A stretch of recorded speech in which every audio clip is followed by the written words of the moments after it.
Expert news चॅनलमध्ये आपल्या सर्वांचं स्वागत आहे। हे आपण दृश्य मुरुड शहराचे पाहत आहात। मुरुड ग्रामपंचायत तिचा अंधाधुंदी कारभार। अक्षरशः मुरुड ग्रामपंचायत ही कचरा व्यवस्थापनाच्या बाबतीत ही खूप पिछाडीवर पडलेली आहे।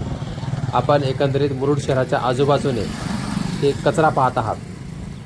अगदी मुरुड हे कचरामय झालेले दिसून येते। या ठिकाणी कचरा व्यवस्थापनाची कसलीही व्यवस्था दिसून येत नाही। एकंदरीत गावाच्या आत आणि गावाच्या बाहेरून हा कचरा आपल्याला दिसत आहे। या कचऱ्यामुळे मुरुड शहरामध्ये दुर्गंधी पसरत आहे। या दुर्गंधीमुळे या ठिकाणचे नागरिक आजाराला सामोरे जात आहेत।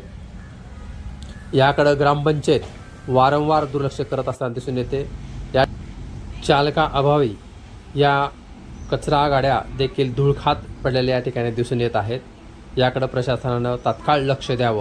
मुरुड ग्रामपंचायत कचरा व्यवस्थापनावर लाखो रुपये खर्च करत आहे।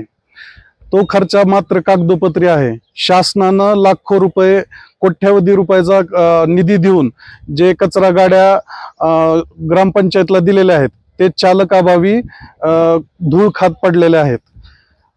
आज जसं की आपल्याला सर्वांना माहिती आहे की मान्सूनची सुरुवात झालेली आहे, पावसाळा येत आहे। या पावसामुळे या कचऱ्याचा आणखीन दुर्गंधी आणि रोगराई पसरण्याची दाट शक्यता आहे। जर पुढील काही दिवसात ग्रामपंचायतने जर ह्या विषयाकडे गंभीर लक्ष दिलं नाही तर आम्ही गावकऱ्याच्या वतीने तीव्र आंदोलन करू आणि हा कचरा ग्रामपंचायतच्या दारात नेऊन टाकू। प्रत्येक वार्डामध्ये कचऱ्याचे ढिग असलेले आहेत आणि समजा नागरिकांना व व्यापारी लोकांना मरणाचा त्रास होत आहे। समजा लोकांना असा वास येत आहे त्या ठिकाणी 5 मिनिट देखील थांबू शकत नाहीत। त्याकरिता प्रशासनाने लक्ष द्यावे या गोष्टीकडे, अन्यथा समजा गावकऱ्याच्या वतीनं मोठं आंदोलन करण्यात येईल ही माझी नम्र विनंती आहे।